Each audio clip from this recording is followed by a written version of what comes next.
Bon, bonjour messieurs, dames, bonjour mesdames, bonjour messieurs. Je vois que tout le monde est là, vous n'avez pas fait le pont, c'est remarquable. Voilà. Alors aujourd'hui, le sujet principal de mon cours, c'est l'anisotropie dans la graine. C'est un sujet qui en lui-même je pourrais en parler pendant de nombreuses heures. Mais avant de l'aborder, je voudrais reprendre quand même, parce qu'on n'a pas tout à fait fini l'histoire de la phase PKJKP, donc je voulais terminer ça rapidement. Donc voilà, je vous rappelle ce qu'on a vu la dernière fois. Donc cette phase PKJKP, c'est donc la phase qui est une onde de cisaillement dans la graine, et c'est la phase que si on était sûr de l'avoir observée, on aurait une preuve pratiquement directe de l'existence, de la solidité de la graine. Je vous rappelle qu'on a des preuves plus ou moins indirectes, et la preuve la plus convaincante, c'est celle par les modes propres, les fréquences des modes propres sensibles à la graine, comme je vous en ai parlé.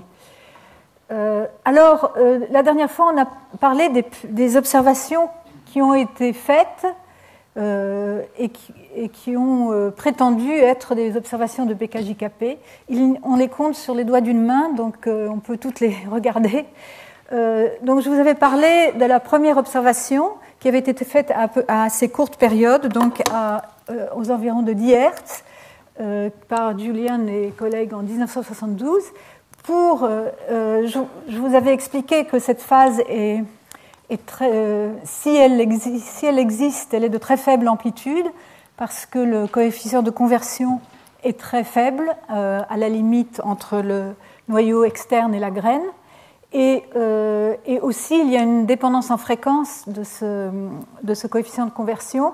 Et nous avions vu que les observations seraient sans doute, que les conditions plus favorables seraient à plus longue période. En tout cas, la première étude était à ces périodes-là. Ils ont étudié le réseau, ils ont regardé le réseau LASA, ils ont sommé les traces. Donc ça, je vous avais déjà expliqué comment on faisait pour renforcer le signal et éliminer le bruit. Ensuite, en 1998, une deuxième observation ou une proposition d'observation était faite par Ocal et Kansi en utilisant le réseau français, le réseau du CEA, et ceci à un peu plus longue période, entre 0,1 et 0,5 Hz, j'en avais parlé. Et enfin, à longue période, je vous ai parlé de l'étude de Deuys et al. De 2000, qui eux avaient utilisé le réseau global et avaient trouvé de l'énergie en sommant les traces à l'endroit où on pense que devrait être arrivée l'onde PKJKP, aussi bien en temps qu'en vitesse ou plutôt en lenteur, comme on l'exprime dans les sommations. Mais pour le vérifier que c'était bien cette phase-là, elle avait eu recours à une astuce qui était assez intéressante, la comparaison d'un modèle à graines, c'est-à-dire à graines solides, et un autre modèle à noyau complètement liquide. Et en faisant la différence des deux, on voit apparaître dans les calculs théoriques la phase PKJKP, et donc en comparant avec les diagrammes de sommation à observer, ils en ont déduit que c'était bien PKJKP qu'ils avaient observé. Et donc on était resté là. J'avais dit qu'il y avait des désavantages d'utiliser un réseau global, que l'idée de regarder à longue période était une bonne idée, l'idée de comparer avec une graine à noyau liquide et solide était une idée intéressante. Mais les désavantages du réseau global, c'est qu'il y a de nombreuses phases perturbatrices qui viennent dans tous les sens, parce qu'on regarde dans différents azimuts, on a des effets de phase du manteau. Mais surtout, il y a le désavantage que les phases de type P du noyau et de la graine se trouvent amplifiées dans un modèle à noyau liquide. Et donc, ça peut aussi gêner l'identification. Et ensuite, il y a aussi l'effet de l'anisotropie des ondes S. Je garderai ça pour plus tard, quand je parlerai d'anisotropie. Alors, la quatrième étude, c'est une étude qui était faite dans mon équipe. C'était aussi un cas particulier, donc un séisme dans les îles de Santa Cruz, ici, observé un autre petit réseau, le réseau de Grafenberg, qui est un réseau de 13 stations large bande sismique qui a été installé dans les années 70. Et donc c'est un séisme relativement profond, ce qui va impliquer que l'effet de la source est assez, la signature de la source est assez courte dans le temps, comme on l'observe souvent dans les séismes assez profonds, et donc ça rend les signaux plus clairs. Là, vous avez le trajet sur le grand cercle, donc le trajet le plus court entre le séisme et la station. Après, on fait une coupe verticale le long de ce trajet. C'est donc ce trajet-là que, quand on fait la projection à la surface de la Terre des trajets des ondes à l'intérieur, dans un plan donc, vertical contenant le centre de la Terre, ce sont ces courbes qu'on observe, c'est les mêmes trajectoires que prennent les avions quand ils veulent aller d'un point à un autre de la façon la plus rapide. Donc ça, c'est le réseau de Grafenberg, ça c'est l'Allemagne. Ils ont un réseau régional, mais ils ont aussi, depuis 30 ans, plus de 30 ans, ce réseau de Grafenberg, qui est un réseau assez unique, assez pionnier dans son genre, avec des données de très bonne qualité.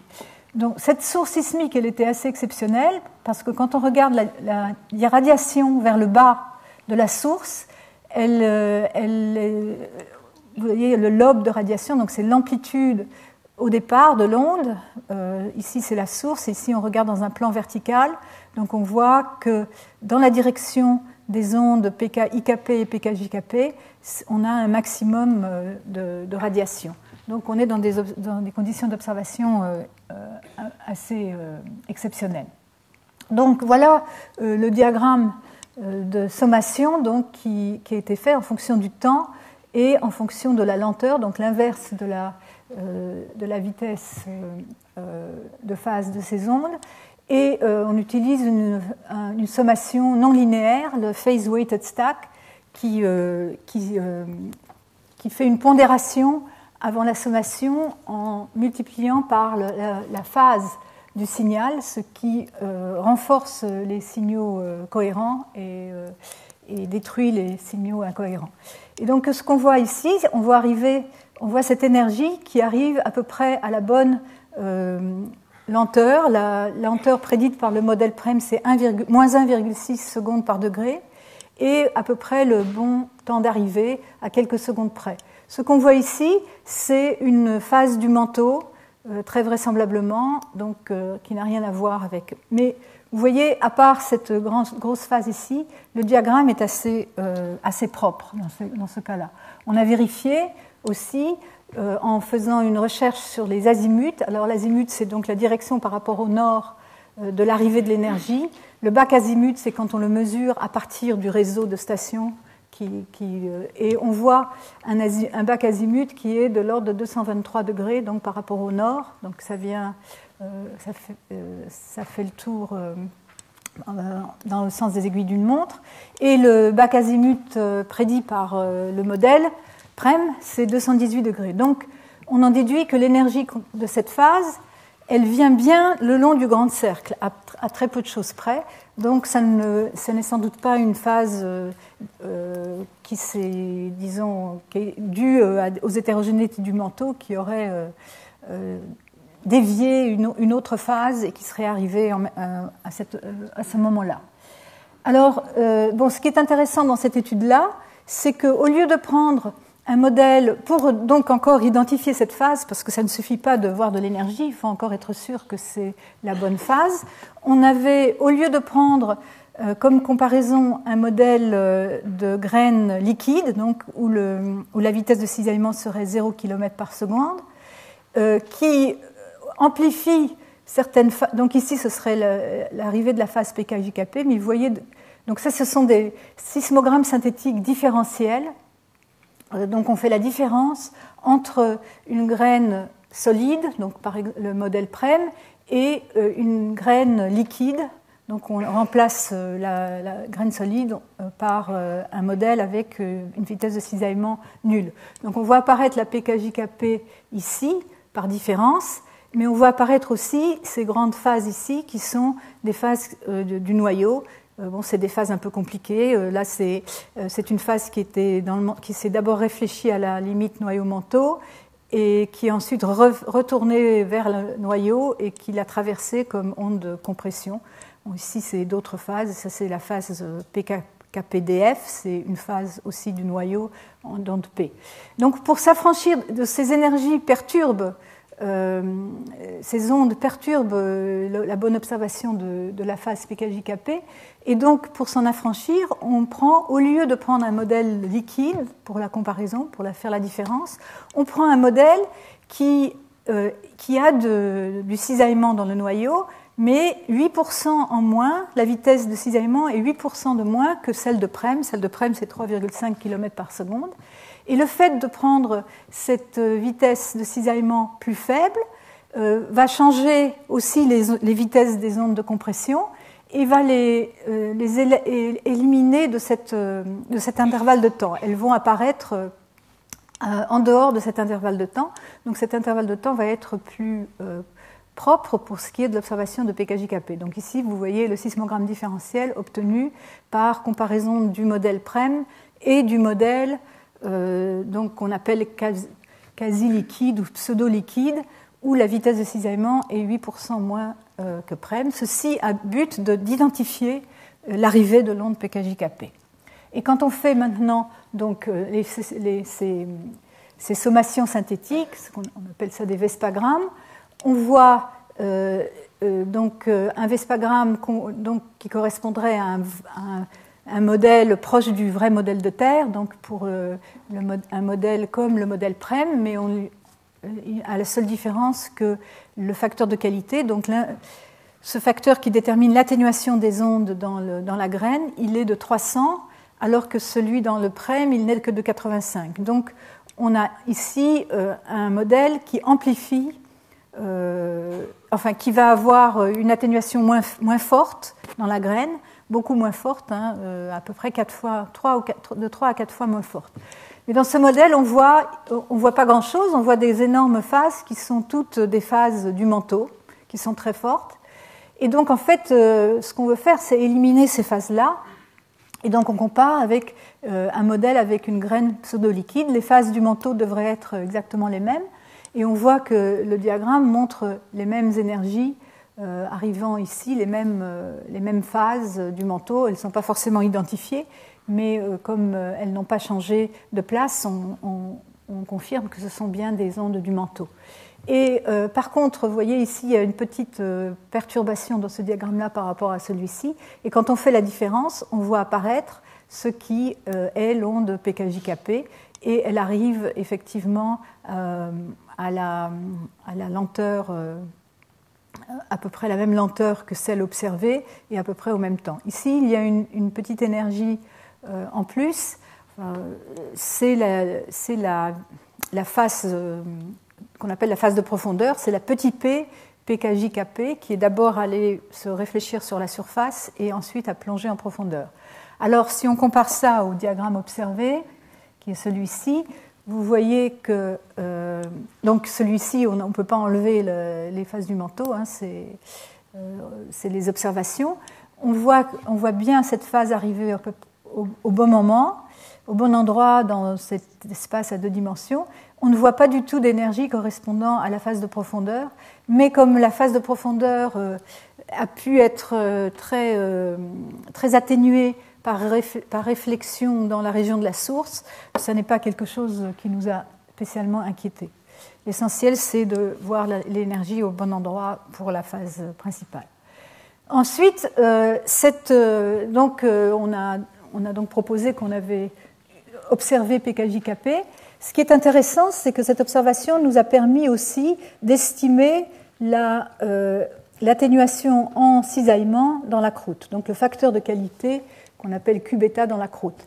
Alors on ne peut pas le mesurer directement sur les diagrammes de sommation parce qu'on a utilisé une méthode non linéaire de sommation. Donc quand on utilise une méthode non linéaire, on perd l'information précise sur les amplitudes parce qu'il y a des interactions très complexes, très compliquées avec le bruit. Donc on est obligé de procéder par une modélisation directe. Donc on essaye des différentes valeurs de l'atténuation, et on rajoute aussi du bruit dans les synthétiques, et on compare aux données. Donc les données, c'est le trait gris ici où on voit qu'il y a du bruit, et les synthétiques sont donc les traits de couleur, et on voit qu'on peut encadrer le facteur de qualité à environ entre 300 et 400, plus près de 300, en rajoutant des erreurs, rajoutant du bruit dans les synthétiques, on rajoute des intercertitudes et on a pu dire qu'on peut déterminer une valeur minimum pour observer, comme on observe l'amplitude dans nos diagrammes. Et donc cette valeur minimum est de l'ordre de 250, ce qui est beaucoup plus que Prem, qui est la valeur ici 85. Mais comme cette phase PKJKP, comme on l'a vu au début, elle pénètre, donc ça c'est la géométrie de notre expérience, elle pénètre très profondément dans la graine, beaucoup plus profondément que l'onde PKIKP, donc l'onde P, de type P dans la graine. On pense que ça n'est pas impossible, qu'il y ait une augmentation du facteur de la qualité quand on s'enfonce en profondeur dans la graine, comme il y a une augmentation par ailleurs, bon, ça on le verra peut-être plus tard, des vitesses de compression. Donc on peut le concevoir assez facilement qu'il y ait, à cause de la pression, une compaction plutôt au centre de la Terre qui permettrait aux ondes de garder, de ne pas être atténuées aussi rapidement. Donc voilà les conclusions. En plus, oui, j'ai oublié de dire que la phase telle qu'on la mesure sur nos données arrive un petit peu plus tôt que celle prédite par le modèle Prem, ce qui pourrait aussi indiquer qu'il y a une augmentation de la vitesse des ondes S, des ondes de cisaillement, quand on va plus profondément dans la graine. Et donc ça, je vous ai déjà dit, le facteur d'atténuation. Voilà, donc ça c'était l'étude qu'on avait faite donc en 2005. Et par contre, il y a de nouveau, c'est vraiment un sujet qui passionne les gens parce que, en fait, à chaque fois, c'est une observation individuelle et il y a toujours une raison pour penser que c'était le hasard qui a fait qu'arrivait de l'énergie à cet endroit-là. Mais plus récemment, il y a encore deux études. Une étude de Wookie et al. En 2008 qui ont tiré profit du splendide réseau sismique qui a été installé, et plusieurs réseaux sismiques ensuite, en fait, au Japon, suite au séisme de Kobe en 1995, qui se sont équipés en particulier de sismomètres courte période. Il y a 700 stations pour la surveillance sismique. Et donc ils ont essayé, donc Wookie et al. Ont essayé à nouveau une observation à relativement haute fréquence, 0.3 Hz, qui est dictée par la bande de fréquence qu'enregistre ce réseau, donc ce réseau qui s'appelle HyNet.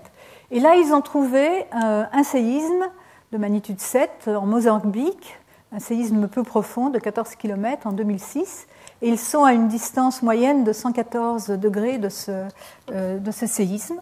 Et encore une fois, ils font des sommations, mais alors ils vont comparer, ils vont d'abord voir s'ils arrivent à détecter les phases qu'ils devraient détecter, parce qu'elles sont détectées de manière courante.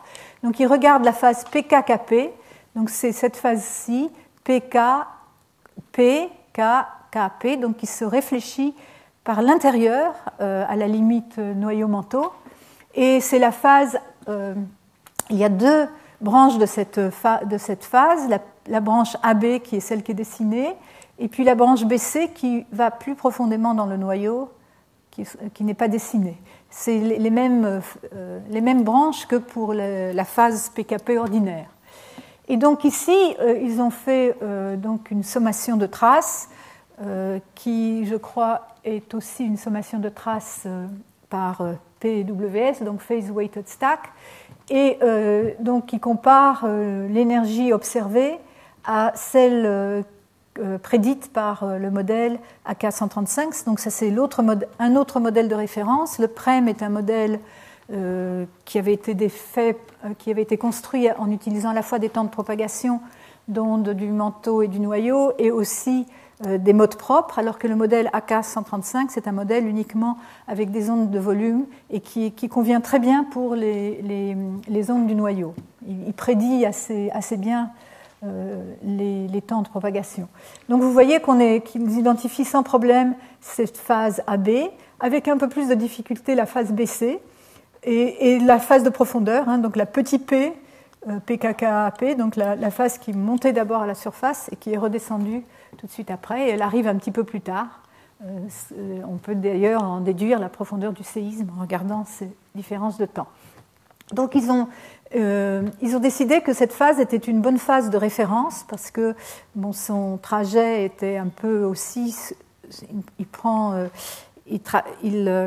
elle se propage sur l'autre hémisphère par rapport à l'onde PKIKP directe.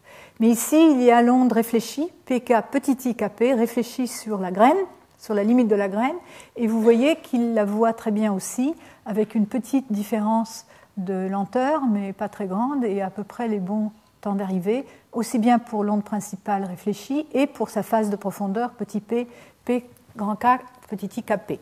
Donc ça les conforte dans la qualité de leur sommation. Et ça leur donne la possibilité d'utiliser cette phase PK-KP-AB comme phase de référence. Alors ici, ce ne sont pas des sommations de traces, c'est les enregistrements mis les uns à côté des autres en fonction de la distance épicentrale à travers le réseau du Japon. Vous avez à peu près de 106 degrés à 120 degrés. Et donc ça, c'est en fonction du temps. Donc toutes les traces sont mises ici les unes à la queue leu. Et les couleurs montrent l'amplitude à chaque instant. Si elle est positive, elle est bleue. Si elle est négative, elle est rouge. Donc c'est simplement une façon de visualiser l'énergie. Et vous voyez ici arriver l'onde PKKPAB et sa réflexion sur la surface, qui a une polarité inverse à cause de la réflexion à la surface. Et 0, c'est la référence du modèle AK135. Et ce qu'on voit, c'est qu'on voit bien cette phase, mais il y a des petites perturbations. Ces petites perturbations sont dues à la structure dans le manteau supérieur, très vraisemblablement, donc près des stations. C'est la structure juste en dessous de chaque station qui va causer ces perturbations.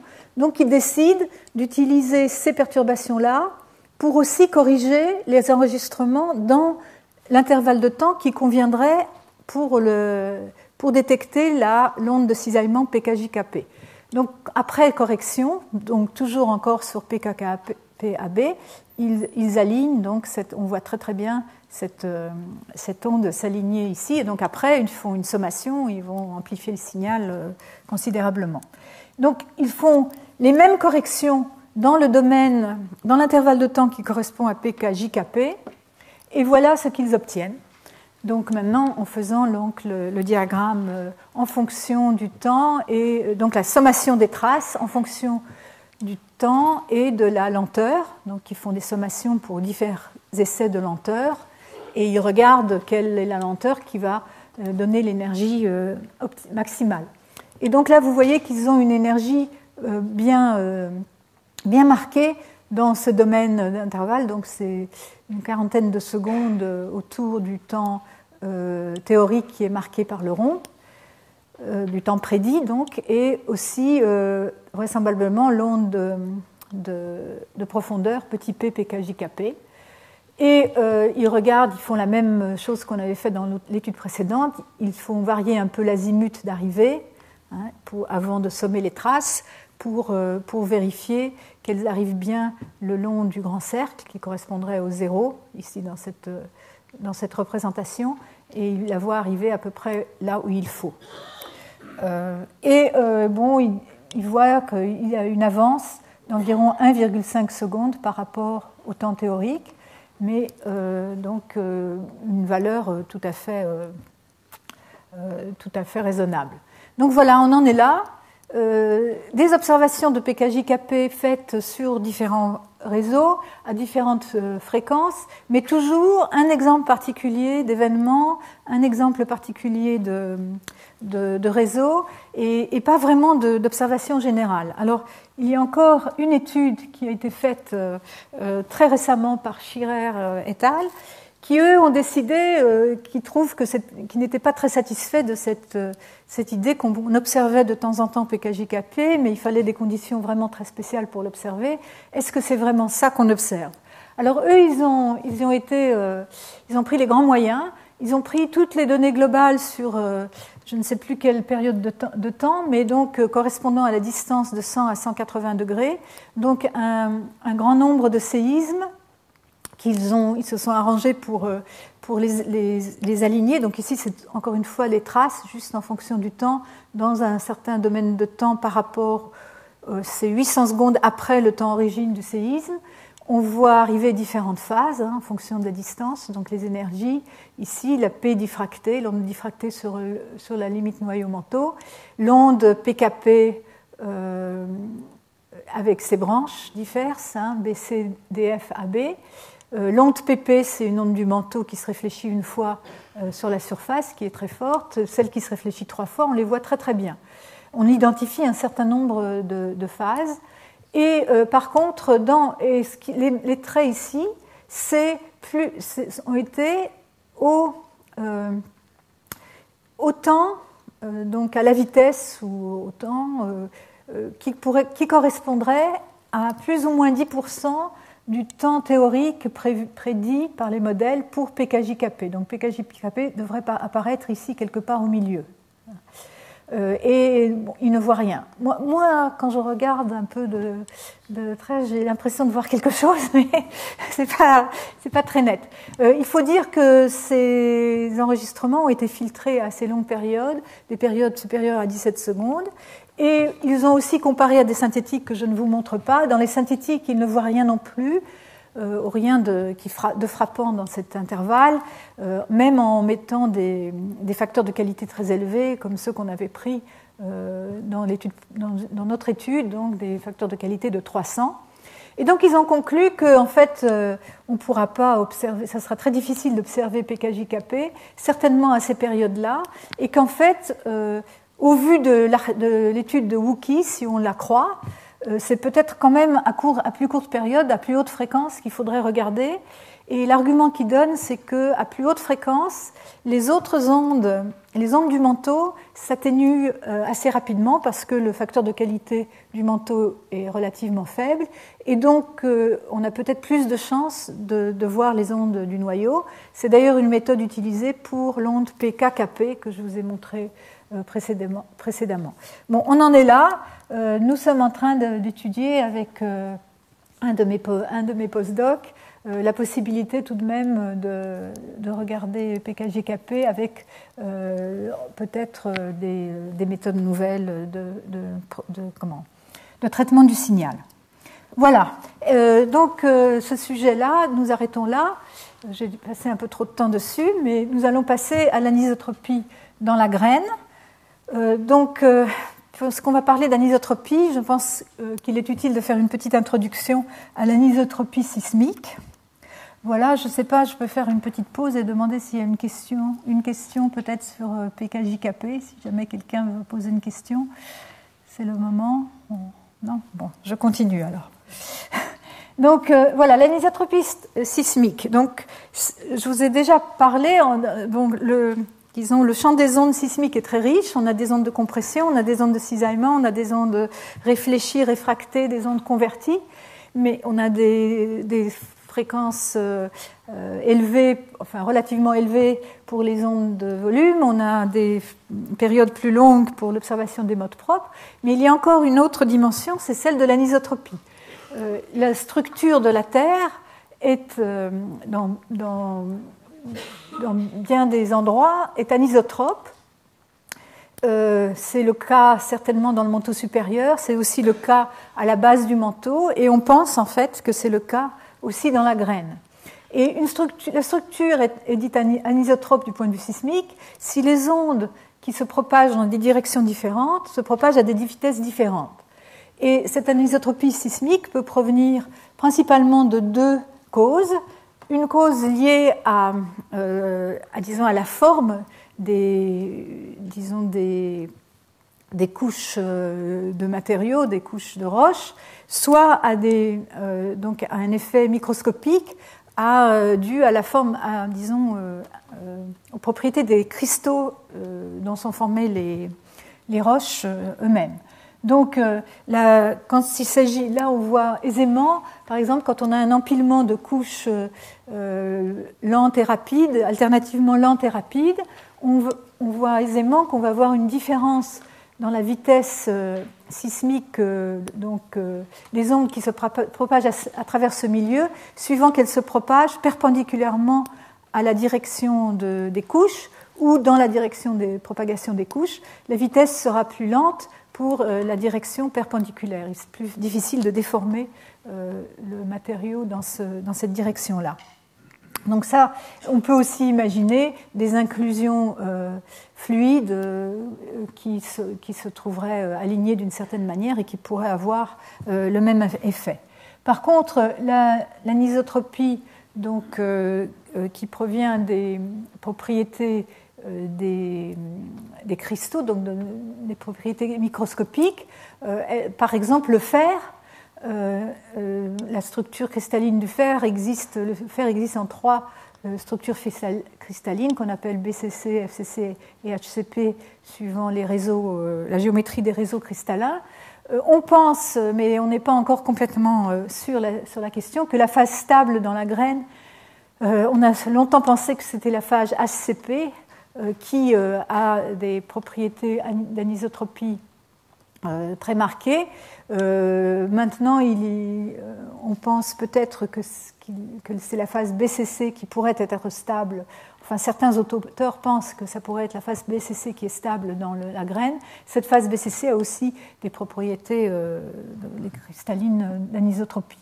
Donc, on verra ça. Par exemple, le fer HCP, ça c'est une étude déjà assez ancienne de Stixrud et Cohen. C'est un calcul fait donc à partir d'une méthode ab initio, donc à partir des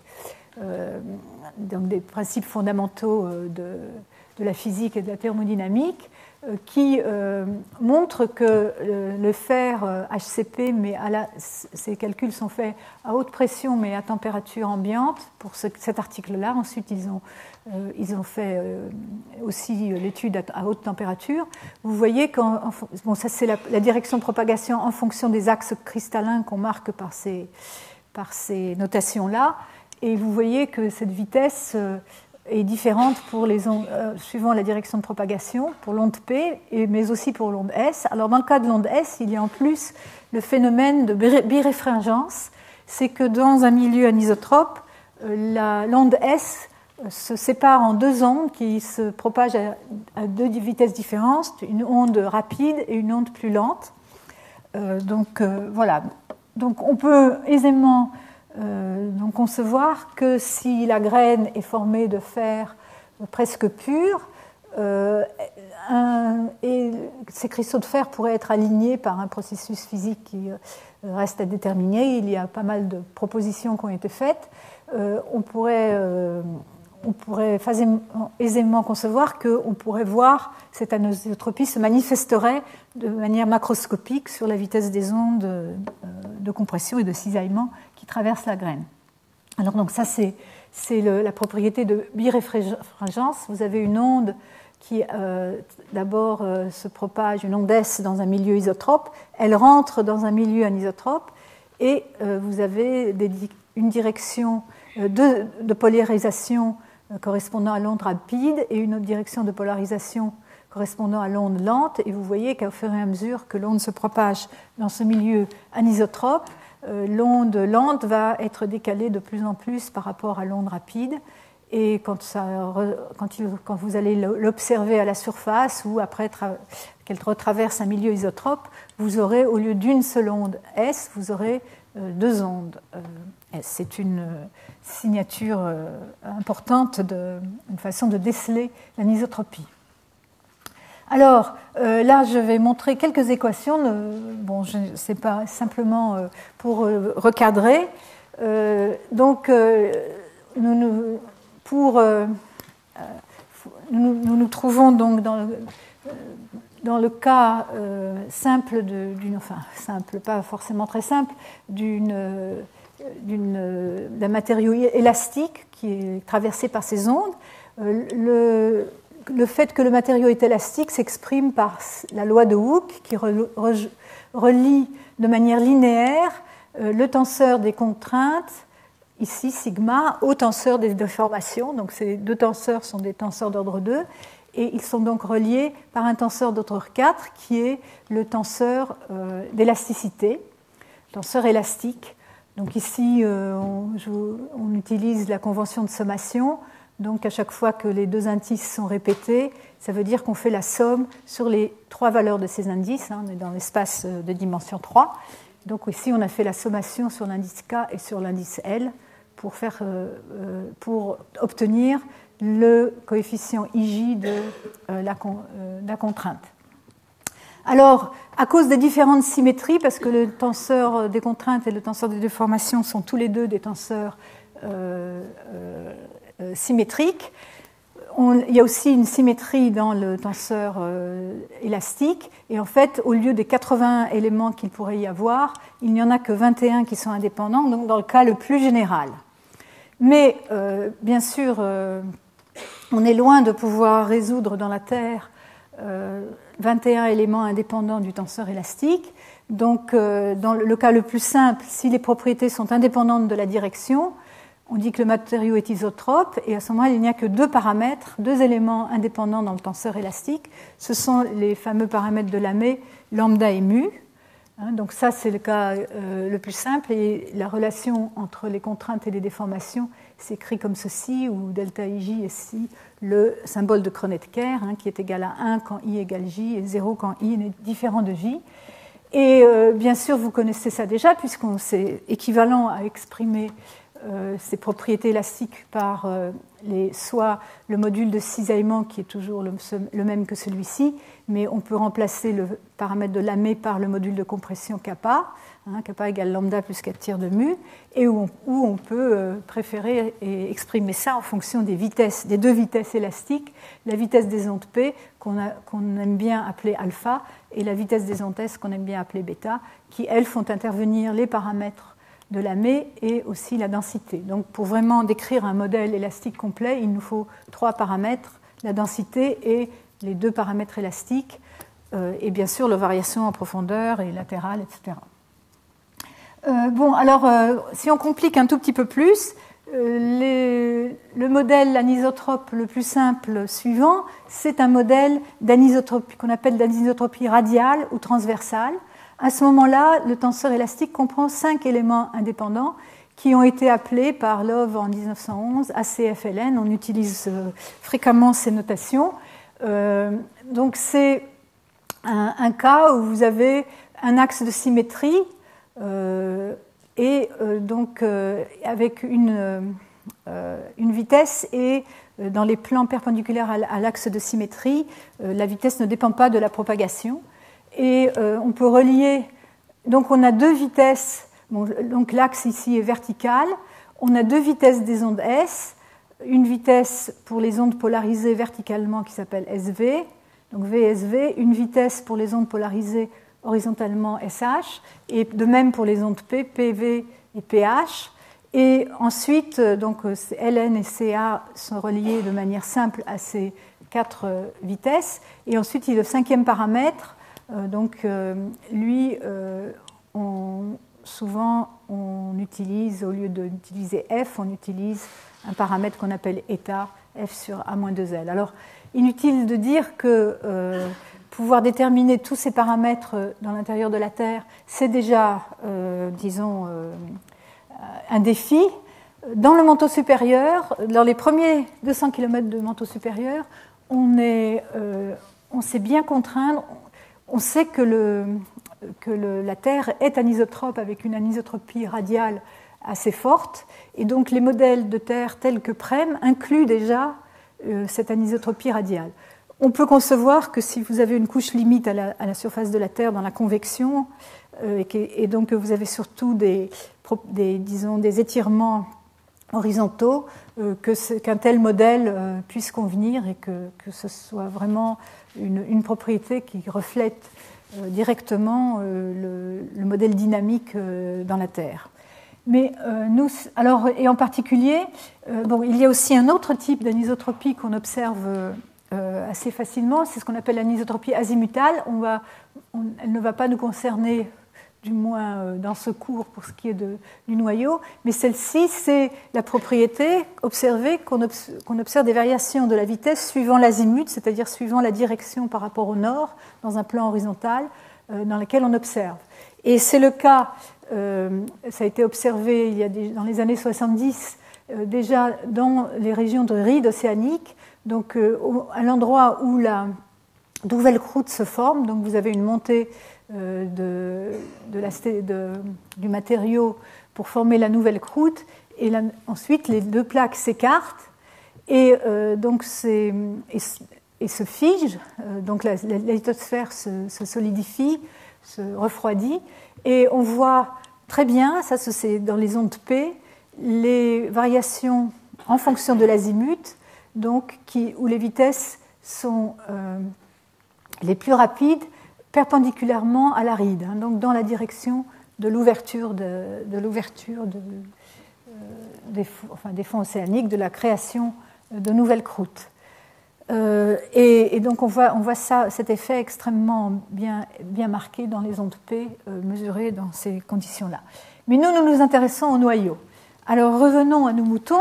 Donc je vous rappelle encore une fois les ondes principales qui nous intéressent, puisque l'onde PKJKP, on l'a observée, mais on ne peut pas vraiment l'utiliser de manière courante encore à l'heure actuelle. Donc ces ondes PKP qui traversent le noyau, et donc il y a 3 branches à cause de ce phénomène du fait que la vitesse diminue au passage entre le manteau, la vitesse des ondes P diminue au passage du manteau solide au noyau liquide. Donc la phase DF qui rentre dans la graine, qu'on appelle aussi PK grand IKP, donc vous verrez cette notation aussi. Et puis les 2 phases qui ne passent pas dans la graine, PKP BC, qui est très très proche de DF, mais qu'on n'observe que dans un certain domaine de distance épicentrale, ça ne va pas jusqu'aux antipodes. Et au contraire, la phase PKP AB, qui elle traverse le noyau liquide un peu plus haut, à des profondeurs moins fortes par rapport à la CMB. Et donc on aime bien utiliser ces phases, en particulier quand on regarde les temps différentiels, on aime bien faire des temps différentiels entre la DF par exemple et la BC, ou la DF et la phase AB, parce qu'on s'affranchit de cette manière-là des effets très forts dans le manteau supérieur, aussi bien à la source qu'à la station. Comme ces phases ont des trajets très proches dans le manteau, on s'affranchit bien de ces effets-là. On s'affranchit aussi des incertitudes sur la profondeur de la source et le temps origine à la source quand on prend des temps différentiels. On conçoit que ça peut marcher très bien pour le couple BCDF, que ça peut marcher un peu moins bien pour AB et AB-DF, puisque ces 2 phases s'écartent un peu plus dans le manteau, et en particulier la phase AB passe beaucoup de temps à la base du manteau, dans cette zone des secondes qui, on le sait, est très hétérogène. Donc elle peut être très affectée par son passage. Son temps de propagation peut être affecté de manière significative dans ce passage dans cette couche. Alors, donc là, je vais vous faire un petit historique de la découverte de l'anisotropie de la graine. Les premières indications qu'il y avait quelque chose de bizarre au voisinage de la graine, une espèce d'aspéricité a été faite en France par mes collègues Poupinet, Pillet et Souriau en 1983. Ils ont observé une variation avec la latitude des temps de propagation de l'onde PK grand IKP qui ne pouvait pas attribuer à l'ellipticité. Et en plus, elles étaient corrigées des effets du manteau en utilisant les anomalisations obtenues par les ondes P. Je vous passe les détails. Le détail important, c'est qu'ils ont utilisé les données de bulletins. Et donc là, quand on va parler d'anisotropie de la graine, on verra les différents auteurs utilisent, suivant le cas, soit des données de bulletins, donc de l'International Seismological Center, qui sont où il y a une très grande collection de données, puisque ça a été commencé dans les années 60. Et en fait, c'est les observatoires sismiques. Dans les observatoires sismiques, c'était le cas surtout jusqu'au moment où on a eu des enregistrements digitaux, où on a fait beaucoup de mesures automatiques. Mais vous aviez dans les observatoires sismiques des observateurs qui mesuraient les temps d'arrivée, qui identifiaient les phases sur les enregistrements, qui mesuraient les temps d'arrivée, qui envoyaient ces informations à l'ISC. Et donc l'ISC compilait un catalogue, et je ne devrais pas parler je ne vais pas parler au passé parce qu'ils le font toujours, mais maintenant avec des méthodes un peu plus modernes. Mais disons que c'est une source de données de temps de propagation des ondes, et donc ensuite l'ISC collectait toutes ces données, associait les temps d'arrivée entre eux pour les associer avec un séisme particulier, et utilisait ces données pour déterminer la localisation de la source, donc les coordonnées de l'épicentre et aussi la profondeur de la source. Donc voilà ces données de bulletin. Donc ça, c'est des millions et des millions de temps de propagation dans un très grand nombre d'observatoires tout autour de la Terre. L'avantage, c'est donc la grande quantité de données. Le désavantage, c'est qu'il n'y a pas de contrôle sur la qualité. Les observatoires envoient leurs données, ils donnent des incertitudes sur leurs mesures, mais on n'a pas vraiment moyen d'aller vérifier que leurs mesures étaient bonnes. Et donc l'autre type de données, c'est des données mesurées par les chercheurs eux-mêmes. À chaque fois qu'on fait une étude, on peut rassembler des données. Maintenant, on les trouve dans des bases de données numériques, donc c'est assez facile à faire. Et on fait la mesure soi-même. Depuis qu'existent les enregistrements large bande digitaux, c'est une méthode qui est utilisée très fréquemment et qui donne des données de meilleure qualité, mais peut-être encore en quantité moindre. Il manque, la couverture globale n'est peut-être pas aussi bonne. Encore que de nos jours, c'est peut-être pratiquement aussi bon que les données de bulletins. Mais à l'époque, donc dans les années 80, les données de bulletins étaient particulièrement importantes. C'était le début, dans les fin des années 70, début des années 80, c'était le début des réseaux large bande digitaux. Il n'y avait pas encore beaucoup de stations, donc pas beaucoup de données à mesurer soi-même. Voilà, donc tout ça pour dire... Et donc ils observaient une différence de 2 secondes entre les temps de propagation sur les trajets parallèles à l'axe de l'équateur et perpendiculaires à l'axe de l'équateur. À l'axe de rotation de la Terre, qu'est-ce que je raconte ?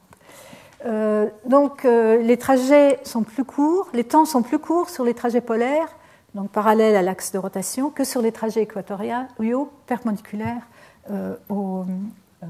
Et donc à l'époque, ils ont interprété ça en termes de variation latérale de la vitesse des ondes P au voisinage de la limite graine-noyau externe, ou alternativement par un effet d'ellipticité de la graine, qui serait alors allongé le long de l'axe de rotation, donc à l'inverse de la forme hydrostatique dans des corps en rotation autour d'un axe, où on s'attend, et c'est bien le cas de la surface de la Terre et de la CMB et de toutes les autres surfaces, c'est plutôt une ellipticité avec un rayon équatorial plus grand que le rayon polaire. Donc ça, ce serait l'inverse. Le problème avec cette interprétation, c'est que ça demanderait, pour expliquer une différence de 2 secondes, parce que la différence de vitesse à l'intérieur de la graine et juste à l'extérieur n'est pas très grande, ça demanderait une différence de rayon de 200 km entre les rayons polaires et les rayons équatoriaux, ce qui n'est pas, ce n'est pas possible d'un point de vue dynamique, surtout du fait que la graine est en fait à une on pense que la viscosité de la graine est assez faible, donc des différences de 200 km seraient très, très rapidement absorbées et donc ne subsisteraient pas jusqu'à nos jours. Donc ça, c'est leur dessin, simplement pour voir comment ils avaient fait. Donc ils ont fait des contours. Les contours, c'est en dixièmes de seconde. Donc ici, vous avez un contour de plus 3 secondes. Et donc ici, bon, on ne le voit pas très bien, mais c'est un nombre très faible du côté polaire, hein, donc plus 12 secondes, plus 0,12, quelque chose comme ça. Donc 3 secondes à 1,2 secondes. Je ne sais pas si le signe est positif ou négatif. En tout cas, bon, il y a 2 secondes de différence entre ce qui correspond au trajet équatorial et au trajet polaire. Et bon, alors, donc eux, ils avaient vu le phénomène, ils avaient détecté le phénomène, mais ils n'en avaient pas trouvé une explication satisfaisante. Il a fallu attendre, enfin, pas très longtemps, 2 études qui en fait ont été faites dans le même laboratoire à l'université de Harvard d'une part par 2 méthodes complètement différentes. Donc ils ont travaillé indépendamment, mais ils ont dû pas mal discuter pour arriver à cette conclusion, cette idée d'anisotropie de la graine. Donc, une étude par temps parcours des ondes PK grand IKP, PKPDF, qui elle aussi est basée sur les données de bulletins, et puis une étude en utilisant les modes propres, le splitting des modes propres, la séparation des raies des modes propres. Je vais vous en parler dans un instant. Mais regardons d'abord l'étude de Morelli et Dumonski. Ils ont en fait confirmé les résultats de Souriau et de ses collaborateurs sur la différence de temps de propagation suivant le trajet polaire et équatoriaux. Ils trouvent aussi de l'ordre de 2 secondes de différence, un peu plus, entre les trajets polaires et les trajets équatoriaux. Ils ont utilisé une vingtaine d'années de données de bulletins et ont confirmé que pour expliquer ça par ellipticité, il faudrait 200 km de différence entre les noyaux équatoriaux et les noyaux polaires de la graine. Donc ici, je note que c'est des ondes, les observations qu'ils ont faites sont des ondes pratiquement antipodales, hein, des distances épicentrales entre 170 et 180. C'est des ondes qui traversent la graine vraiment par son centre, hein, qui sont observées aux antipodes. En plus, donc, ils ont trouvé que l'effet le plus important était pour les distances antipodales. Et donc, ils ont proposé que ça pouvait être dû peut-être à des hétérogénéités dans la partie centrale de la graine. Ça serait dans le rayon, donc les premiers 400 km au centre de la Terre. Mais ils ont exclu cette possibilité parce que il faut, pour que ce soit physique, il faut que ces hétérogénéités s'annulent au centre de la graine, surtout dans le cadre si on compare avec les observations de mode. Et en plus, bon, ça n'explique pas les observations de mode qu'on va voir dans un instant. Et puis, bon, pour que ce soit une structure réaliste, justement, il faudrait une structure très complexe, donc ça ne leur plaisait pas beaucoup comme interprétation. L'autre interprétation possible, ce serait au contraire des hétérogénéités dans la partie superficielle de la graine, mais là, ils ont trouvé que s'ils faisaient ça, ils ne pourraient pas trouver un modèle unique qui satisfasse à la fois les données antipodales et les données à un peu plus courte distance, donc les données qui correspondent à des points bas du ray, donc près de la surface de la graine. Donc ils ont proposé un modèle d'anisotropie dans la graine. Ce serait un modèle d'anisotropie radiale, qu'on appelle aussi cylindrique, avec un axe de symétrie parallèle à l'axe de rotation de la Terre, et donc qui serait exprimé par ces 5 coefficients AC et FLN. Et une différence de vitesse, un modèle qui produirait une différence de vitesse de 1% entre les trajets polaires et équatoriaux expliquerait une différence de temps de propagation de 2,2 secondes, donc à peu près ce qui est observé.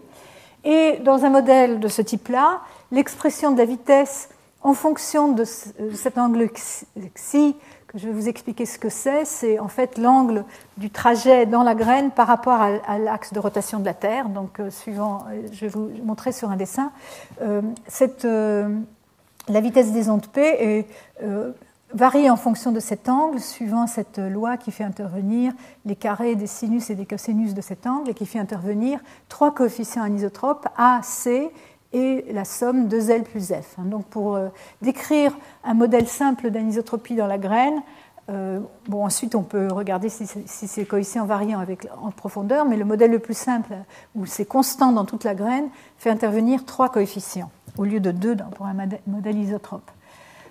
Oui, dans le cas isotrope, on aurait A égale C égale 2L plus F, ce qui annulerait la variation avec Xi, puisqu'on aurait A facteur de sinus carré Xi plus cosinus carré Xi au carré, ce qui est A, donc une constante. Par contre, donc, ils disent que dans leur étude, ils ne pouvaient pas distinguer une variation avec la profondeur d'un modèle constant, donc ils choisissent le modèle constant.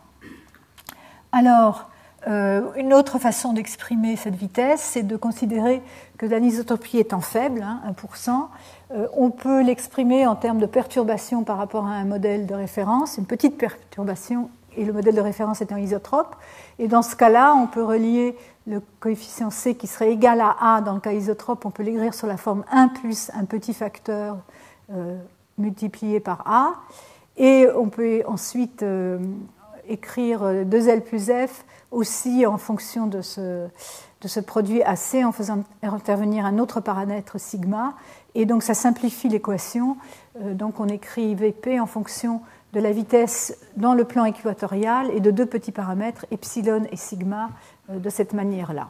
Et cette vitesse équatoriale, elle s'exprime directement en fonction du paramètre A qui est la vitesse au carré. Oui, donc c'est la vitesse des ondes P qui se propage dans la direction équatoriale. Donc il y a 3 paramètres, cette vitesse-là, et puis le petit paramètre epsilon et sigma. Alors, l'angle ci, c'est un angle important pour tout ce qui est de l'anisotropie dans la graine. Donc, vous voyez le trajet des ondes PKP dans la graine.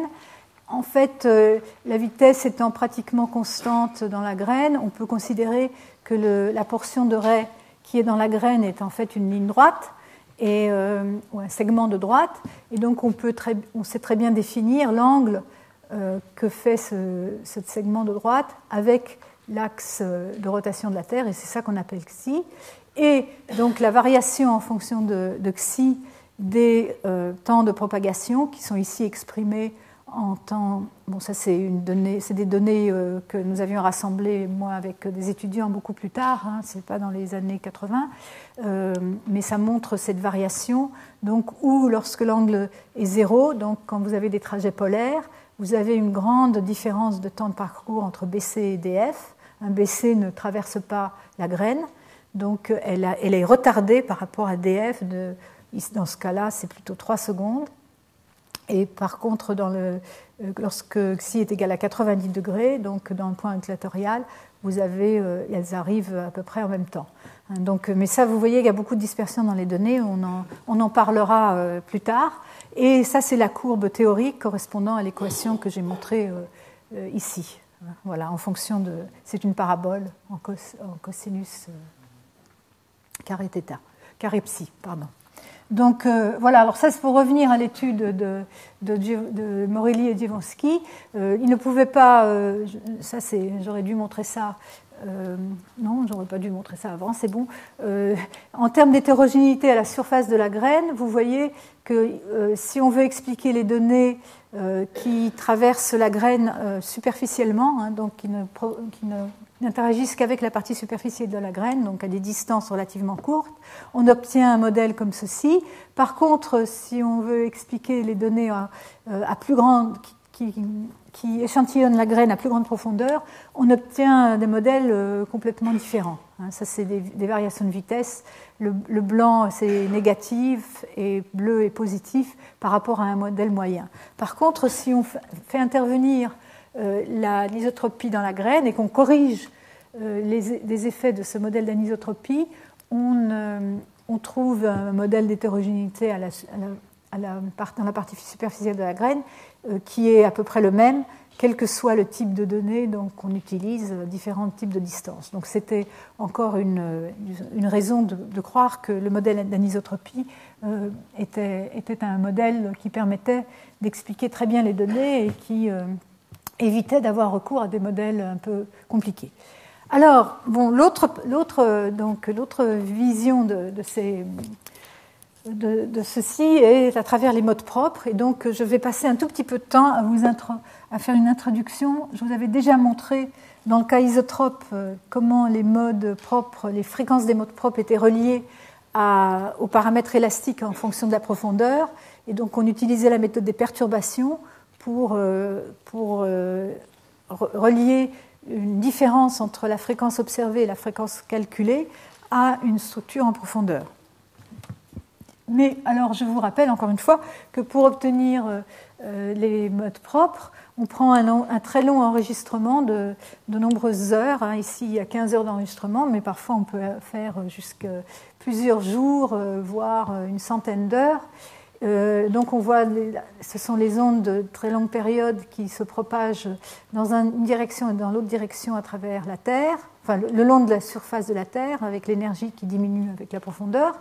Et quand on prend un très long enregistrement comme ceci et qu'on prend sa transformée de Fourier, donc on passe à l'espace des fréquences, on obtient un spectre qui est le spectre des modes propres de la Terre. Donc on obtient des pics qui sont à des fréquences qui vont d'une fraction de millihertz jusqu'à des fréquences plus élevées, ici jusqu'à 2 millihertz dans ce cas particulier. Ça, c'est un spectre pour un séisme profond, un très gros séisme profond qui avait eu lieu en Bolivie en 1994, magnitude 8,2, à une profondeur de 650 km, donc il n'avait pas été ressenti à la surface, mais il avait produit des données très intéressantes pour les sismologues. Depuis, on a eu de fréquents très gros séismes, mais à l'époque, c'était un séisme assez unique, surtout de par sa profondeur qui avait permis l'excitation de modes qui sont d'habitude pas visibles à partir des séismes superficiels. Donc ces pics apparaissent à des fréquences très particulières on peut les identifier en comparant avec les fréquences prédites par un modèle. C'est ce qui est donné ici par les traits rouges. Donc chacun de ces pics a son mode associé et il y a une nomenclature très particulière de ces modes.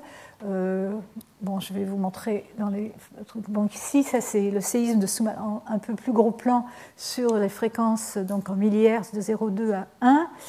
C'est pour le séisme de Sumatra de 2004, c'est le séisme de magnitude 9,3 qui avait donné lieu à un tsunami dévastateur.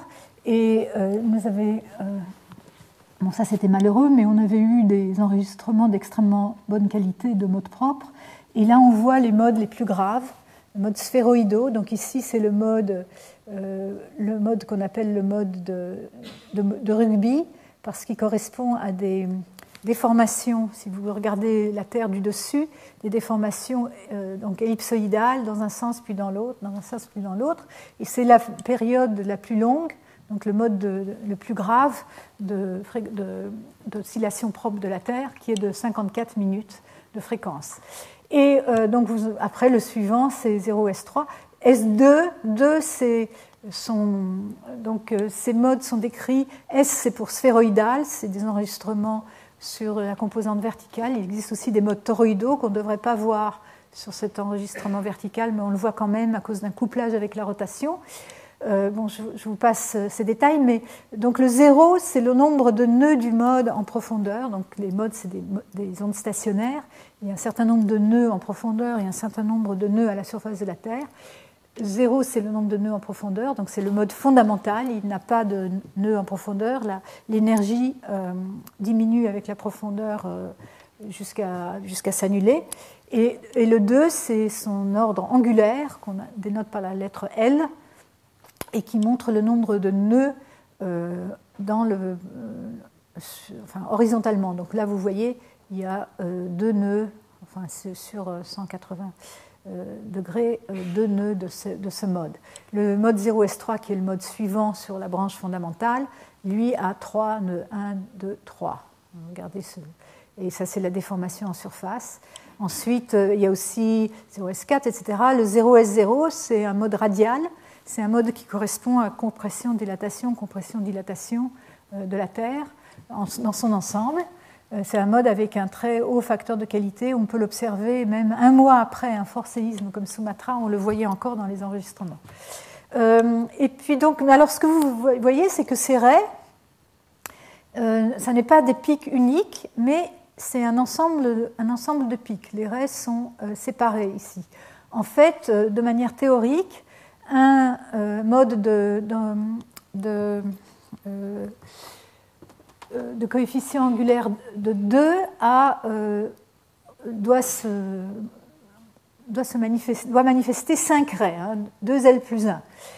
Cette séparation des raies, c'est ce qu'on appelle le splitting, et c'est dû aux hétérogénéités latérales et à la rotation. Alors, pour ces modes très graves, ils sont surtout affectés par la rotation de la Terre et l'ellipticité, et en moindre mesure par les hétérogénéités latérales, mais cet effet-là, c'est un peu comme l'effet Zeeman en mécanique quantique sur l'atome d'hydrogène. On peut penser à ça comme ça. Alors, ce qui est extraordinaire, c'est qu'on a pu observer, ici on voit que 4 raies, alors qu'on ne voit pas le m égale 0, donc ces raies, elles sont indicées par un indice qu'on appelle m. Dans 0S2, on voit, donc c'est à la station de Canberra, c'est une station du réseau français Géoscope en Australie, il y a 118 heures d'enregistrement, et on voit 4 des 5 raies ici pour 0S2, et on voit 2 des 7 raies pour 0S3. Mais dans l'enregistrement suivant, une de mes collègues de l'Institut de physique du globe de Paris a pu voir donc à l'œil nu pratiquement, c'est-à-dire basé sur un seul enregistrement, les 7 raies les 7 cinglets, donc les raies, on appelle aussi cinglets, du mode 0S3, 2L plus 1, c'est 2 fois 3, 6, plus 1 égale 7. Et on voit bien les 7 raies dans ces différents enregistrements. Alors, bon, ça peut vous paraître normal, mais en fait, c'est assez extraordinaire parce que jusqu'au séisme de Sumatra, on n'avait pas pu isoler les 7 raies comme ça de manière toute simple, à partir d'un seul enregistrement et d'une transformée de Fourier. Ceci a été possible grâce à la très forte magnitude de ce séisme, mais aussi aux enregistrements de très grande qualité qui sont faits maintenant depuis les années 80, depuis l'avènement des réseaux digitaux large bande. Donc vous voyez, le niveau signal sur bruit est vraiment formidable. On voit aussi des effets intéressants. Donc ça c'est le splitting, donc c'est un effet. Et on sait très bien calculer de manière théorique le splitting, donc l'écartement de ces raies, l'écartement de ces raies dû à la rotation et dû à l'ellipticité de la Terre. Donc on sait les calculer, et donc on va prédire quel devrait être l'écartement des raies pour un certain mode observé dans une certaine station, un certain séisme. Mais pour la première fois dans les années 80, Masters et Gilbert avaient observé, mais par des méthodes indirectes, donc ils avaient dû isoler les raies. Ici, ils ont isolé 3 des 5 raies de 10S2, donc c'est un mode harmonique qui a 10 nœuds en profondeur et un ordre angulaire de 2, donc il y a 5 raies en principe. Ils ont observé la raie -2, 0 et 2. Et donc par des méthodes très indirectes où ils ont utilisé un grand nombre d'enregistrements, ils ont appliqué un processus d'inversion, donc quelque chose de moins satisfaisant que quand on peut les voir d'un seul coup, mais à l'époque c'était ce qu'on pouvait faire. Et donc ils ont pu mesurer l'écartement entre les fréquences de ces raies, et ils ont trouvé que le splitting, donc l'écartement de ces raies, était 3 fois plus grand que celle qu'on prédisait en incluant seulement l'ellipticité et la rotation de la Terre. Et ce mode se trouve être un mode qui est sensible à la structure du noyau. Donc ils avaient dit il y a quelque chose de spécial qui se passe dans le noyau. Mais à l'époque, donc, ils n'avaient pas vraiment donné d'explication. Je ne sais pas si je vais vous parler de ça, mais pour ceux que ça intéresse, si quand même, parce que donc si vous prenez un mode et que vous regardez dans l'espace des temps, donc la série temporelle qui correspond à un mode, donc ce serait le déplacement en fonction du temps, il peut s'écrire de cette manière, donc comme une... Bon, ici c'est des notations assez complexes parce que c'est des vecteurs, le vecteur côté station, le vecteur côté source. Ici c'est la fréquence propre du mode, hein, donc vous avez un terme de phase ici qui fait intervenir la fréquence propre et le temps. Et puis ici, ce qui est intéressant, c'est ce terme supplémentaire ici qui est donc un terme perturbateur dû à la structure non en symétrie sphérique, donc à la rotation, à l'ellipticité. Et je voulais simplement introduire ça pour que vous voyez comment on peut aller du déplacement à la structure profonde. Cette matrice de splitting s'exprime en fonction d'une somme sur un certain nombre de coefficients qui correspondent, donc si l'ordre angulaire du mode est L, c'est une matrice qui est de dimension 2L plus 1 par 2L plus 1, il y a ces coefficients, donc CST, qui eux-mêmes sont reliés à la structure. Donc c'est des intégrales sur un certain coefficient du modèle en fonction de la profondeur. Je voudrais simplement que vous reteniez que cette matrice de splitting s'exprime en fonction de ces coefficients, que ces coefficients s'expriment en fonction du modèle qui dépend de la profondeur et des variations latérales. Donc tous ces coefficients expriment ceci, et donc pondérés encore une fois par des noyaux qui dépendent du mode. Et donc on peut faire intervenir des perturbations du modèle dans tous les paramètres élastiques, donc des perturbations volumétriques et aussi des perturbations de surface, de topographie des différentes discontinuités. Donc, peu importe les détails, on sait aller du déplacement à la structure, et donc on s'est posé un problème inverse. Mais j'en parle uniquement parce que la façon dont on représente la sensibilité des modes à la structure, donc à la structure hétérogène, c'est en introduisant les fonctions de splitting. Dans les fonctions de splitting, c'est des fonctions qu'on représente sur la sphère, donc en fonction de la colatitude et de la longitude, qui sont ici notées θ et φ, où on somme sur les S et les T, on recombine ces coefficients CST qu'on multiplie par les harmoniques sphériques, qui sont les fonctions dans lesquelles on peut exprimer toute fonction sur la sphère de manière naturelle. Et donc, ça vous donne une certaine représentation de l'effet de la structure sur le mode, je vais vous montrer, et ce qui représente l'effet intégré de la structure intégré sur toute la profondeur et pondéré par ces fameux noyaux de pondération qui correspondent, qui sont différents pour chaque mode et qui pondèrent différemment les différents paramètres élastiques en fonction de la profondeur. Enfin, pour disons, résumer, voilà comment on représente. Donc, voilà une fonction de splitting. Donc, c'est une fonction qui est représentée sur toute la sphère. Ici, c'est un mode 1S4 qui est un mode du manteau. Il n'a pas de sensibilité. Ici, c'est en fonction de la profondeur, la sensibilité, les noyaux de sensibilité, la vitesse des P, vitesse des S et la densité. Il n'y a rien dans le noyau. Et on voit, donc, en chaque point, on interprète ceci comme l'effet intégré de la structure profonde sur ce mode particulier. Et on voit, ça c'est des écarts de fréquence, puisque la fonction de splitting peut être à la même unité que la fréquence et exprime d'une certaine manière des variations de fréquence. Et vous voyez des zones rouges, donc des fréquences moins élevées, des zones bleues, fréquences plus élevées, fréquences moins élevées, fréquences plus élevées. Il faut savoir que les modes propres sont surtout sensibles à la structure qui est asymétrique par rapport au centre de la Terre, je crois que je vous l'avais déjà expliqué. Et donc, ces dessins montrent aussi la même symétrie. Donc ça, si vous faites la symétrie par rapport au centre de la Terre, de ce lobe-là, vous trouverez ce lobe-là, de ce lobe-là, vous trouvez ce lobe-là. Donc on a vraiment accès, par ces méthodes d'inversion simple, uniquement à la partie paire des hétérogénéités latérales. Mais cette signature-là est une signature typique du manteau.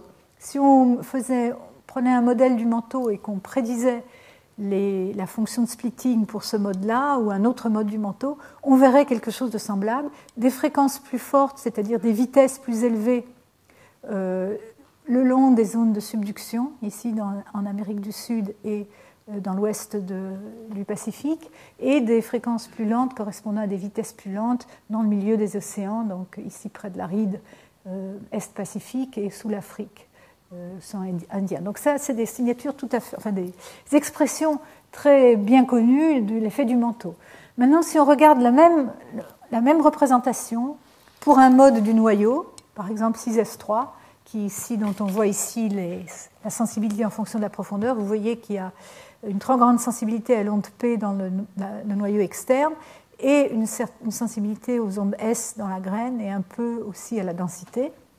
Et vous voyez que la figure qu'on obtient est tout à fait différente. Elle n'a pas du tout ces zones alternées, rapides et lentes. Au contraire, on voit une structure qu'on appelle zonale, avec des vitesses plus rapides, des fréquences plus rapides, traduit en vitesse plus rapide aux deux pôles, et des variations plus lentes sur les régions plus équatoriales. Bon, là-dessus se greffent des effets du manteau. C'est pour ça que vous voyez un peu percer un peu du bleu ici autour du Pacifique, ce qui correspondrait à l'effet. Mais cet effet est énorme. Hein. C'est donc, et on ne peut pas expliquer ça par une structure dans le manteau. Si on mettait par exemple cette structure à la base du manteau, on pourrait concevoir que ça pourrait être dans le manteau inférieur quelque part. Si on met une structure de ce type-là, on n'arrive plus à expliquer les modes du manteau. Donc on est vraiment sûr que ça se passe dans le noyau, mais qu'est-ce que c'est était la question. Et donc là j'anticipe. Voici une autre représentation. Donc là on prend un pic, un mode particulier, deux modes particuliers, 3S2 et 13S2, qui sont deux modes du noyau. On représente leur spectre d'amplitude dans leur bande de fréquence. Le spectre observé, c'est en ligne continue. Le spectre d'amplitude, il y a aussi le spectre de la phase, mais je vais me concentrer sur le spectre d'amplitude. Vous voyez, il a une forme comme ceci. Pour ce mode-là, on voit même deux pics. Et par contre, si on prend un modèle du manteau, n'importe quel modèle du manteau, plus l'effet de l'ellipticité et l'effet de la rotation, on prédit quelque chose qui est comme ceci, comme le trait pointillé. Donc à peu de choses près, vous pouvez choisir votre modèle d'hétérogénéité du manteau, ça ne change pas grand-chose. Et donc on n'explique pas cet élargissement des raies. Donc, dans ces observations-là, on n'observe pas toutes les raies. Ici, on devrait observer 5 raies pour ces deux modes, puisque L égale 2. On n'observe pas les raies individuelles, parce que les données n'étaient pas d'assez bonne qualité, mais aussi à cause des effets d'atténuation. Chacune des raies est atténuée, et donc l'atténuation, ça résulte en un élargissement des raies. Et donc, ces raies sont élargies, chacune est élargie, et donc vous finissez par ne voir qu'une espèce d'enveloppe avec une certaine forme qui n'est plus un seul pic, mais quelque chose de plus compliqué, mais vous n'arrivez pas à voir toutes les raies. Par contre, si on introduit un modèle d'anisotropie dans la graine, on arrive assez facilement à expliquer toutes les formes de ces deux modes. Bon, ici, vous voyez, il manque un peu d'amplitude, mais on explique bien la séparation des raies de cette manière-là. Donc là, j'ai anticipé, mais donc on revient aux années 80. Donc à Harvard, ils regardaient les temps de propagation des ondes PKP, mais ils regardaient aussi le splitting des modes. Un peu avant, en 86, Ritz-Wohler avait voulu expliquer ce splitting anormal avec une structure dans le noyau externe. Il avait proposé qu'il y avait une anomalie de densité de 0,3% dans le noyau externe, donc avec cette forme, avec ces deux calottes polaires, c'est ce qu'on appelle un C2,0. C'est quand on exprime ça en fonction des harmoniques sphériques, c'est le coefficient de l'harmonique sphérique Y2,0 qui ressort. Tout ce qui est ellipticité est dominé par cette harmonique sphérique-là. Et il leur fallait 0,3% dans le noyau externe et 0,5% à la base du manteau, ce qui était déjà difficile. Mais ce 0,3% dans le noyau externe était, encore une fois, n'était pas vu de manière très favorable par les dynamiciens, puisque le noyau externe étant fluide, des variations latérales de densité de cet ordre-là ne subsisteraient pas à très long terme. Encore une fois, c'est du moins ce qu'on pense à l'heure actuelle. Et c'est alors que, il y a eu une autre étude de Giardini et al., c'était aussi à Harvard. Donc là, je vous ai déjà dit ça en fait, que si on met les anomalies seulement dans le manteau, ça conduit à un C2.0 beaucoup trop grand pour expliquer les modes du manteau. Et c'est alors que, donc la même année, en fait, je pense par interaction entre les deux groupes à Harvard, ils sont venus d'abord à la conclusion que l'hétérogénéité devait être dans la graine, puisqu'elle ne pouvait être ni dans le noyau externe, ni dans la base du manteau. Mais donc, ceci, c'est pour les modes maintenant.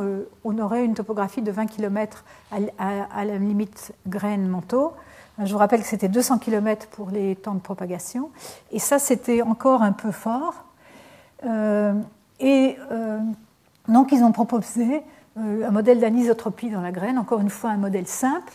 Et donc ici, ce qu'il montre ici, c'est le splitting, ce qui s'exprime en pourcent d'une fréquence propre, observé et calculé, observé sur l'axe des X, calculé dans l'axe des Y, pour un ensemble de modes sensibles à la structure du noyau qui sont indiqués ici. Donc ils avaient 7 modes différents, et il y a plusieurs coefficients indiqués, c'est pour ça que c'est 2 fois. Les carrés, c'est pour le coefficient C2,0, et les autres symboles, c'est pour le coefficient C4,0. C'est encore une fois une décomposition en harmonique sphérique de la fonction de splitting. Et il propose une dépendance radiale de l'anisotropie en R au carré. J'ai oublié de mettre le carré. Parce que les modes sont surtout sensibles près de la surface de la graine, donc ils n'ont pas besoin de mettre de l'anisotropie au centre de la graine. Et ils calculent que leur modèle qui explique bien les modes propres produirait un temps de propagation de l'onde PKI-Kp, où vous auriez des différences d'environ 4 secondes entre les régions polaires et les régions équatoriales, ce qui était un tout petit peu plus que ce que voulait l'étude de Morelli et Jaworski.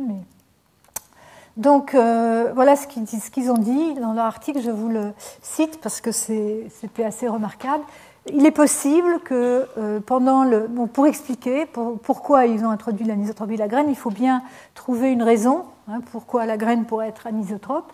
Donc il est possible que pendant le processus de cristallisation de la graine, en présence des mouvements de fluide, les courants électriques et les champs électromagnétiques dans le noyau, tous couplés les uns aux autres et à la rotation de la Terre, pourrait résulter en une orientation systématique des cristaux de fer et donc à une anisotropie donc au sens macroscopique qui pourrait avoir une relation avec l'axe de rotation de la Terre. Là, j'ai coupé la phrase.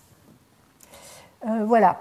Alors, les causes possibles de l'anisotropie dans la graine, qui ont donc ensuite été proposées dans la fin des années 80 et dans les années qui suivent, et on continue encore de nos jours à proposer on en reparlera peut-être plus tard. Il y a une possibilité, c'est la convection dans la graine. Si on conçoit que la viscosité de la graine n'est pas très forte, elle serait de l'ordre de 10 puissance 16 pascal seconde, ce qui n'est pas très, très fort, on pourrait concevoir que le matériau dans la graine, le fer presque pur, serait presque à son point de fusion. On pourrait concevoir qu'il soit possible d'avoir une convection dans la graine pour évacuer la chaleur. Il faudrait des sources de chaleur. Ça pose la question, toujours, comme on en reparlera plus tard quand je parlerai de physique des matériaux, de la présence de potassium radioactif dans la graine, qui est une source de controverse. Mais en tout cas, on pourrait concevoir une convection dans la graine qui pourrait aligner le long des directions d'écoulement les cristaux de fer. Une autre possibilité qui avait été proposée par Yoshida en 1996, c'est qu'au moment de la cristallisation, la graine cristallise déjà en prenant où les cristaux de fer prennent des directions particulières à cause des contraintes de déformation auxquelles la graine est soumise, et puis aussi les possibilités d'alignement de cristaux de fer au moment de la cristallisation en présence du champ magnétique. Donc voilà, il y a ces différentes hypothèses ont évolué, on en reparlera plus tard. Aussi, il y a aussi l'hypothèse de Bergman, simplement d'une certaine, disons, texture acquise au moment de la cristallisation. Alors, depuis ces premières études pionnières de 1986, on s'est bien sûr attaqué à préciser l'anisotropie de la graine, et donc je vais vous en retracer les grandes lignes assez rapidement. D'abord, au début, on avait pensé que 1% ça suffisait, anisotropie, donc différence de vitesse entre les trajets polaires et les trajets équatoriaux pourrait être de 1%, mais des études ultérieures, en particulier Krieger 92, a regardé des données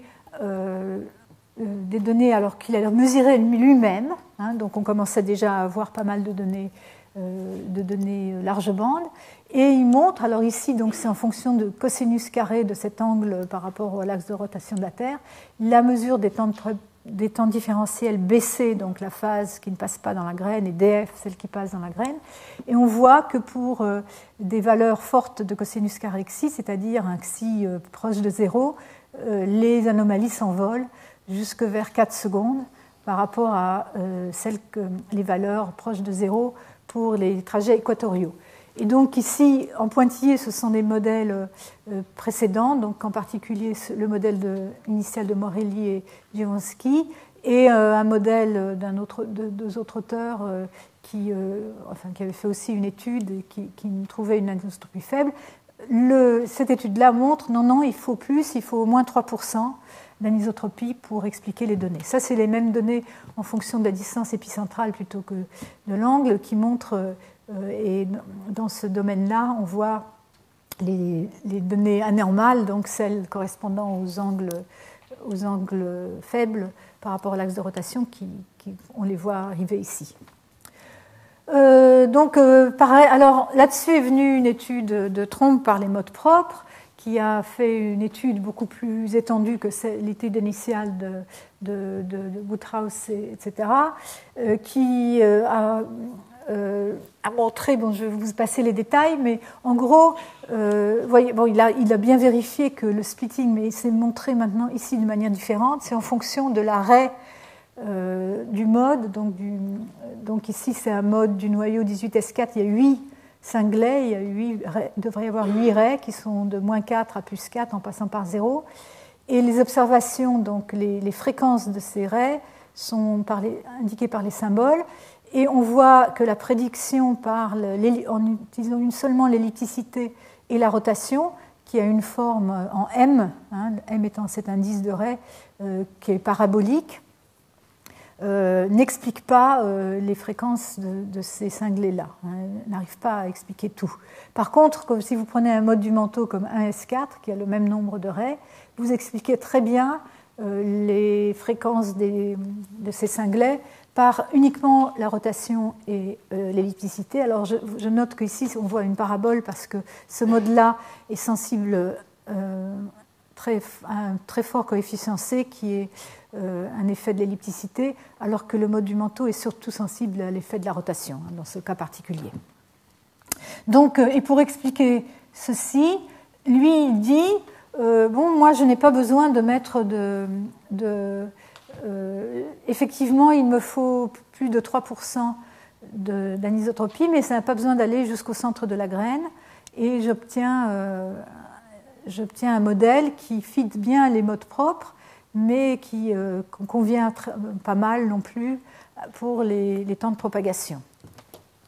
C'était donc les mêmes données que vous avez vues avant de Krieger en fonction du cosinus carré de l'angle, donc qui monte quand la direction de propagation est parallèle à l'axe de rotation. Et ça, c'est le modèle qu'ils ont proposé. Donc, c'est les 3 paramètres. Alors, chacun a ses notations, donc c'est un peu compliqué. Mais bon, il suffit de se rappeler qu'il y a 3 paramètres anisotropes pour décrire une anisotropie simple dans la graine. Et donc, ils avaient proposé une variation avec la profondeur. Ça, c'est le rayon de la graine normalisé au rayon de la graine, donc à 1220 km. Et vous voyez, ces 3 paramètres varient avec la profondeur, mais s'annulent en grande profondeur. Donc, en fait, uniquement la partie supérieure de la graine serait anisotrope suivant ce modèle-là. Alors, nous sommes arrivés là-dessus en faisant des observations sur des ondes DF, donc qu'on avait mesurées avec mon collègue Vinnik, à des très grandes distances, donc pratiquement des distances antipodales. En fait, ce dessin n'est pas correct, c'est des distances beaucoup plus grandes, donc on traverse vraiment la graine dans son intérieur. Et là, on avait observé que, donc ça c'est la figure équivalente des résidus par rapport, alors on ne sait plus, ça n'est plus BC la phase de référence, c'est AB, puisqu'on est à des distances trop grandes pour observer BC. Et on voit, en fonction de cosinus carré xi, on voit les résidus beaucoup plus élevés pour les trajets polaires que pour les trajets équatoriaux. Donc, ces observations, les symboles dépendent, les symboles indiquent les stations auxquelles les observations ont été faites. Semchan, c'est une station en Sibérie, dans le nord-est de la Sibérie, qui s'est avérée très utile. Et donc là, on a proposé que, en fait, on avait besoin d'avoir un modèle d'environ 3 à 3,5% d'anisotropie, mais qui allait jusqu'au centre de la graine. Donc, voilà. Bon, ensuite, Schirer, qui avait proposé un modèle, je vous montre ça parce que c'est assez intéressant du point de vue de comment marche la recherche. Schirer, j'en avais pratiquement pas parlé, mais il avait proposé un modèle d'anisotropie en 88 et en 91, où il avait juste 1% d'anisotropie. Ici, il avait utilisé des données de bulletin, donc de très nombreuses données. Ici, ce sont les résidus de temps de propagation de l'onde DF. Donc ça, c'est toutes les données. Et ça, c'est les données à très grande distance épicentrale, donc celles qui traversent la graine par son centre. Et vous voyez, bon, ça, c'est la phase DF. Là, vous voyez apparaître, c'est la phase BC qui apparaît ici, qui gêne un peu. Mais vous voyez que quand on isole les données à très grande distance, on voit cet ensemble de données qui sont très décalées par rapport au reste, par rapport aux distances plus courtes. Et en fait, dans leur première étude, ils avaient enlevé ces données. Ils ne les avaient pas considérées parce qu'ils avaient pensé qu'elles étaient trop anormales et donc qu'il ne fallait pas les utiliser, qu'il y avait un problème avec ces données. Et en fait, c'était l'essentiel, ils avaient enlevé l'essentiel du signal. Mais quand ils l'ont remis, ils ont confirmé qu'il fallait plus de 3% d'anisotropie. Voilà. Bon, eh bien, je vais arrêter là.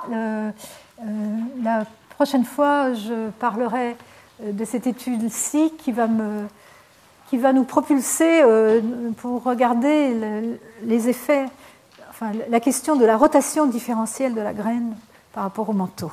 Voilà, je vous remercie.